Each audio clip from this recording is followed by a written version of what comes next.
Hi friends, అందరికీ నమస్తే. జై బోలో గణేష్ మహారాజ్ కి జై. ఈ రోజు మనం వచ్చేసి చారికా లడ్స్ వచ్చినాం. లోపల గణపతులు ఎలా ఉన్నాయి మీకు అన్ని ఒక్కటి చూపిస్తా చూడండి.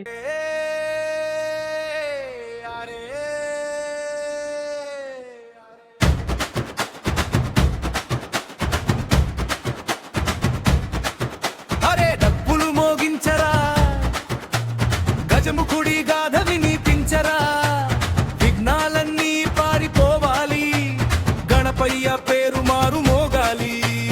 ఏకదంతుడి మహిమలో పరశురాముడు వచ్చనే, శివయ్య దర్శనం కోరుచు ద్వారం వద్దే నిలిచనే. తల్లి విశ్రాంతిలో ఉందని గణపయ్య కాచెనే, కోపంతో పరశు విసిరే, తండ్రి వరమని గౌరవించే.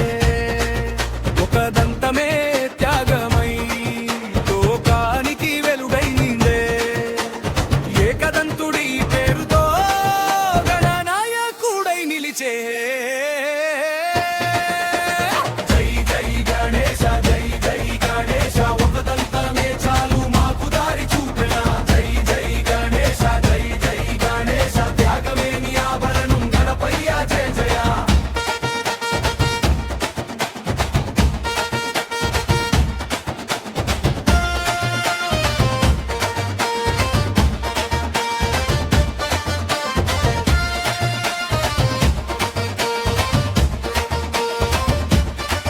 మహాభారత రచన వేళ వ్యాస మహర్షి తలచెనే, రాసేవాడెవరు అని లోకాలన్నీ వెతికెనే. గణపయ్య ముందుకు వచ్చి ఒక షరతు పెట్టెనే, ఆగకుండా చెప్పాలని వ్యాసుడికి మాటిచ్చెనే. బలం విరిగిన క్షణంలో దంతమే కలమై మారే, కర్మగాథ రాసిన వాడు జ్ఞానదేవుడై దైవినిగే. జై బోలో గణరాయ, జ్ఞానానికి నీవే దారియా. ముందు నిన్నే తలచుకుంటే విజయం మన వెంటరా. జై జై గణేశ, జై జై గణేశ, ఒక దంతమే చాలు మాకు దారి చూపెనా. జై జై గణేశ, జై జై గణేశ, త్యాగమే నీ ఆభరణం, గణపయ్య జై జయ.